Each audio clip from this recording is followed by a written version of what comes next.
Pour encore plus de contenu XNXS, n'hésitez pas à vous procurer notre livre Petit manuel de potions pour sorciers débutants, disponible dès à présent en librairie. Dis-moi mon petit-fils, est-ce que tu as ta baguette avec toi? Ah tiens, salut papy, ouais, elle est juste là, je m'en sépare jamais. Très bien, alors dans ce cas, en garde! En garde? Je vais te stupéfixer la tronche et te découper le gras du cul, ça te fera ça en moins trimballer! C'est pas une réplique de Camelot ça? Mia. Non mais ça va pas ou quoi? T'as pété les plombs, mais qu'est-ce qui te prend? Il me prend que je suis bien d'humeur à dégommer des petites pucelles dans ton genre aujourd'hui. Non mais dis oh. Parce que je te signale, mon petit père, que c'est pas en restant le cul vissé sur ta chaise que tu seras préparé à ce qui t'attend dehors. Oh mais tu délires complètement, qu'est-ce que tu veux qu'ils m'attendent dehors? Arrête de jacasser et défends-toi! Ok papy, cette fois tu l'auras cherché, je vais te faire passer l'envie de me faire chier quand je travaille. Ouais, vas-y, c'est ça, viens, je t'attends. Je te garantis que tu vas regretter le jour où t'as été peint, espèce de vieille croûte. Tu n'as absolument pas la moindre chance. Stupéfixe! Protego, stupéfixe. Et tiens, allez, prends ça! Oh, sang vivant, putain.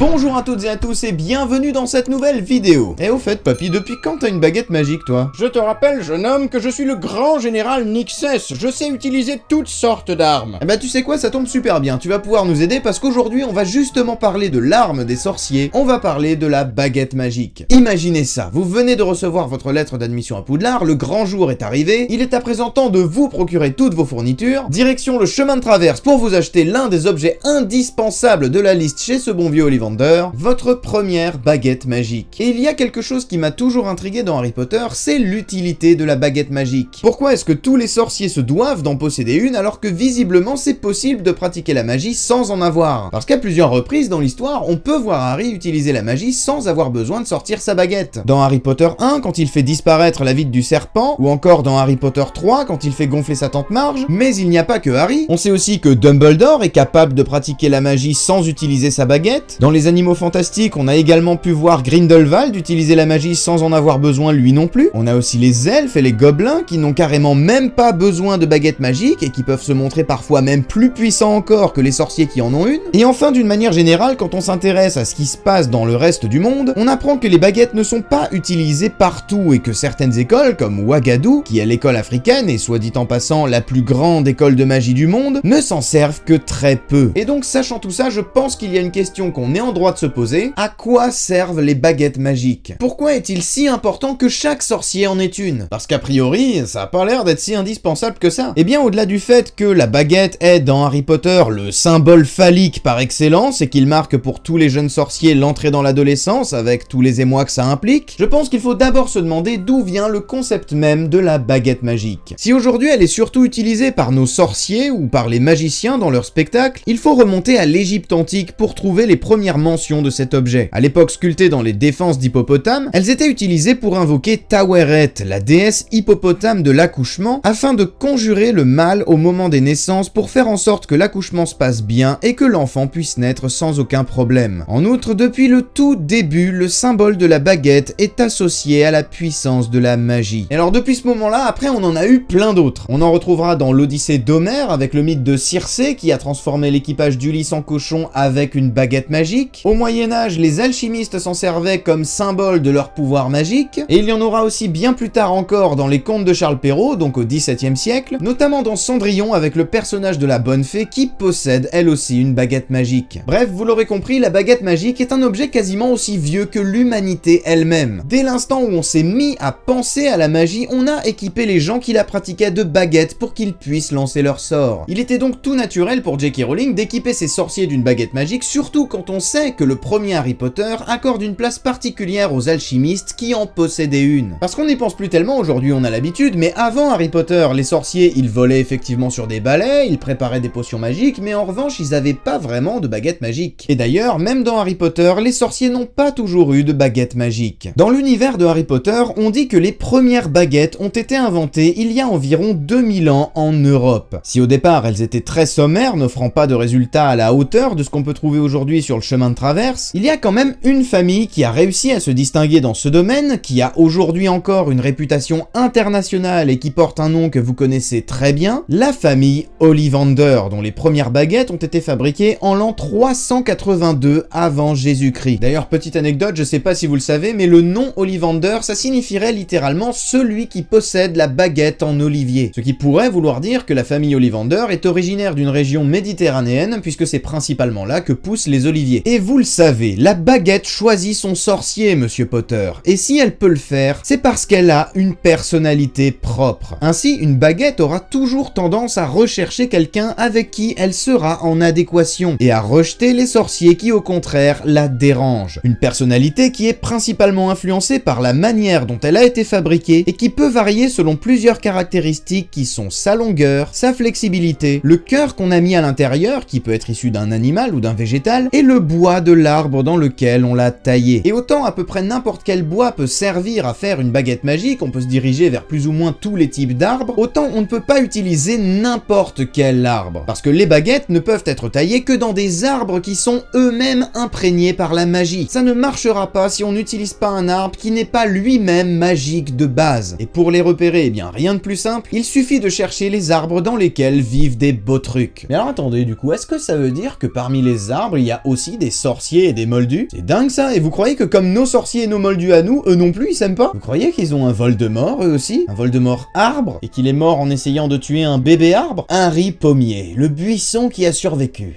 T'es sûr que ça va? Hein? Ah oui, pardon, la vidéo. Et concernant les cœurs, ils varient énormément. Ça peut être à peu près n'importe quoi, mais il y en a 3 quand même qui sont particulièrement rares et particulièrement puissants. Comme le crin de licorne qu'on retrouve dans la baguette de Ron, la plume de phénix que contient la baguette de Harry, et le ventricule de dragon. Quoi? Les testicules du dragon? Mais c'est dégueulasse! Oh mais non, mais c'est... Oh! T'as fini de raconter des conneries? Décidément, si on peut plus rigoler. Le ventricule de dragon, donc, qu'on retrouve dans la baguette d'Hermione, mais aussi de Lucius Malfoy, de Bellatrix Lestrange, de Dolores Ombrage, de Peter Pettigrew ou encore de Gilderoy Lockhart. Un conseil les gars, gardez un œil sur Hermione parce qu'on dirait bien qu'il y a comme un truc avec les ventricules de dragon. Enfin voilà, vous l'aurez compris, les baguettes magiques sont des objets extrêmement complexes. Il y a énormément de choses à savoir dessus et je vous assure qu'on a fait qu'effleurer la surface. Tout ça pour dire que la fabrication de baguettes est un art extrêmement difficile et d'une complexité assez rare. Parce que ça demande énormément de ressources et parfois des ressources extrêmement rares et extrêmement chères. Un crin de licorne par exemple, ça coûte 10 galions. Ce qui fait que Ollivander se fait un peu entuber parce qu'il les vend 7 galions ces baguettes. Comment il a fait pour se planter sur ce calcul? Ce qui nous ramène à la question qui nous intéresse dans cette vidéo. À quoi est-ce que ça sert? Pourquoi est-ce qu'on se fatigue à faire tout ça? Eh bien, je vais vous le dire. Si entre les mains d'un moldu, une baguette magique n'est ni plus ni moins qu'un vulgaire morceau de bois, entre les mains d'un sorcier, il s'agit avant tout d'un objet permettant de canaliser les pouvoirs magiques de son utilisateur. En d'autres termes, le but d'une baguette, c'est un petit peu de concentrer toute la magie du sorcier en un seul point qui est l'extrémité de la baguette magique. Ce qui permettrait d'obtenir un sort de bien meilleure qualité que si on le lançait sans baguette, puisque le sort deviendrait alors plus précis mais aussi plus puissant. Donc en gros, si on résume, c'est un petit peu comme un amplificateur de sort si on veut. Et quand on sait ça, effectivement, on comprend tout de suite pourquoi ça a l'air d'être aussi important que ça d'en avoir une. Effectivement, si quand je possède une baguette magique, je peux avoir des meilleurs sorts que si j'en ai pas, j'ai envie de dire pourquoi se priver. Et pour vous dire, cet objet permet tellement d'obtenir de meilleurs résultats qu'il fait même l'objet d'une loi qui s'appelle le Code de l'utilisation des baguettes magiques instauré en 1631 et qui interdit entre autres aux elfes et aux gobelins d'en posséder une. En même temps, comme tu l'as dit, les elfes de maison sont déjà très puissants sans baguette, alors s'ils avaient le droit d'en avoir une, ce serait peut-être pas eux les esclaves dans cette histoire. Très juste, et d'ailleurs c'est un sujet qui m'intéresse pas mal, donc on y reviendra peut-être dans une autre vidéo, dites-moi si ça vous intéresse. Donc ok, les baguettes servent à gagner en précision, mais ça n'empêche pas que ça reste possible de lancer des sorts sans baguette, que les elfes et les gobelins sont tellement puissants avec la magie que même sans avoir de baguette, ils arrivent à rivaliser avec les sorciers qui, eux, en ont une, et surtout que certains sorciers du reste du monde n'en utilisent presque pas et sont pourtant tout aussi puissants que les sorciers européens qui, eux, sont obligés d'en avoir une. On l'a déjà dit, les sorciers africains ne s'en servent presque pas et pourtant ils font partie des meilleurs sorciers du monde. Ce sont même des spécialistes de la métamorphose qui est l'un des styles de magie les plus difficiles à maîtriser et ils la maîtrisent tellement bien qu'ils sont quasiment tous des animagis capables de se changer en éléphant ou alors en léopard. Et pour rappel, être un animagus, c'est un petit peu le niveau ultime de la métamorphose. Donc les mecs, ce sont des level max d'un des types de magie les plus durs à maîtriser, mais ils ont pas de baguette. Alors c'est pas que l'explication qui nous est donnée par J.K. Rowling me convainc pas, mais je vous le redemande, à quoi servent les baguettes magiques, bon sang? Parce que le simple argument du gain de dextérité, ça ne suffit plus quand on sait ça. Eh bien, je vais vous dire ce que j'en pense. Je pense que les baguettes magiques servent principalement à deux choses. Premièrement, elles servent effectivement à obtenir des sorts de meilleure qualité que si on n'en avait pas, mais je pense qu'il y a une petite subtilité que je vais vous détailler juste après. Et deuxièmement, elles servent aussi à surveiller les agissements des sorciers. Et alors du coup, quand je dis que ça permet d'avoir de meilleurs résultats, je pense que ça permet surtout d'avoir de meilleurs résultats pour les sorciers qui ne manipulent pas très bien et pas complètement leur magie. Parce que si les sorciers de Ouagadou ne s'en servent pas beaucoup des baguettes magiques, il faut bien comprendre que ça ne veut pas dire qu'ils ne s'en servent pas du tout. Et d'ailleurs, ils la définissent eux-mêmes comme un objet loin d'être indispensable, mais toutefois utile. Ensuite, concernant les sorciers occidentaux, il faut aussi garder à l'esprit une chose importante, c'est qu'il s'agit de sorciers qui ont autrefois été chassés et persécutés par les Moldus, à tel point qu'ils ont été obligés de refouler leur pouvoir, ce qui a d'ailleurs créé de nombreux obscurus, parce que la magie que ces sorciers avaient en eux n'était pas apprivoisée et ne pouvait pas s'exprimer. On peut donc facilement imaginer que durant toute cette période, les sorciers occidentaux ont vécu une grande régression qui leur a fait perdre énormément du contrôle de leur magie. Un contrôle qu'ils n'auraient retrouvé que des siècles plus tard grâce à l'invention de la baguette magique. La baguette magique ne serait alors pas un outil qui permet d'avoir plus de pouvoir, mais plutôt une sorte de béquille permettant à des sorciers meurtris et affaiblis par des siècles de persécution de retrouver une partie de leur potentiel magique. Car souvenez-vous, la baguette magique est une invention européenne. C'est donc bien un objet qui a été créé par les mêmes sorciers qui ont été persécutés par les Moldus. Et en réalité, quand on sait ça, on peut même aller jusqu'à se demander si la baguette magique n'est pas plutôt un objet qui sert aux sorciers européens à se maintenir au niveau des autres sorciers du monde, plutôt que de simplement servir à améliorer leurs compétences. Et quant aux sorciers africains qui jugent quand même que c'est un objet utile, je pense qu'il s'agit simplement pour eux d'un moyen plus confortable de lancer leurs sorts. Mais les mêmes sorts que s'ils avaient pas du tout de baguette, ou alors d'un moyen d'apprendre aux jeunes sorciers à utiliser la magie de manière un peu moins difficile au début. Et puis deuxièmement, comme je vous le disais, la baguette est aussi un objet qui permet de surveiller les agissements des sorciers. Car il se trouve que la baguette magique est aussi un objet qui peut garder en mémoire le dernier sort qui a été lancé par son propriétaire. Et qu'il existe comme par hasard une incantation qui permet de voir quel a été ce sort, Prior Incanto. Et c'est d'ailleurs pour ça que dans la coupe de feu, les sorciers du ministère de la magie accusent Harry d'avoir fait apparaître la marque des ténèbres. Vous savez, juste après la coupe du monde de Quidditch, là, il y a tout le monde qui l'attaque, mais on sait pas vraiment pourquoi. Et bah dans le livre,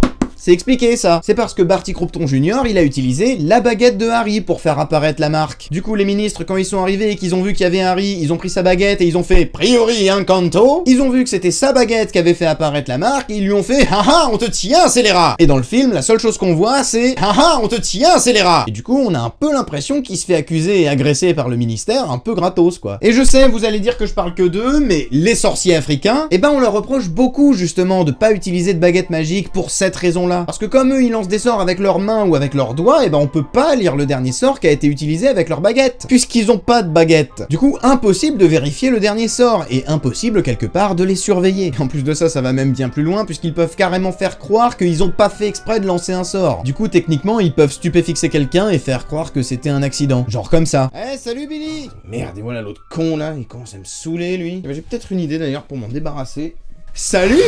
Hop là, c'est parti tout seul, quelle maladresse. Ah, c'est des petits malins, hein. Et voilà les amis, c'est la fin de cette vidéo, j'espère qu'elle vous a plu. Merci de l'avoir regardé jusqu'au bout, et maintenant c'est à vous de me dire ce que vous pensez de cette théorie. Est-ce que vous la trouvez crédible ou pas, ou même tout simplement, est-ce que vous avez appris des choses intéressantes à propos des baguettes? La parole est à vous, n'hésitez pas à me laisser un petit message dans la section commentaires, j'ai très hâte de lire tous vos avis. Si vous n'êtes pas abonné à la chaîne, je vous invite également à le faire en cliquant sur le petit bouton rouge qui est juste en dessous de la vidéo. Si vous voulez qu'on garde contact entre mes différentes vidéos, je vous invite aussi à me suivre sur tous mes réseaux sociaux. J'ai Facebook, j'ai Twitter, j'ai Instagram et je vous mets tous les liens dans la description. Et voilà, sur ce, moi j'ai fini de parler, alors je vais vous laisser. Je vous dis à très bientôt pour de prochaines vidéos et en attendant, vous le savez, comme d'habitude, moi je vous fais des bisous. À la prochaine, c'était Xio. Ciao!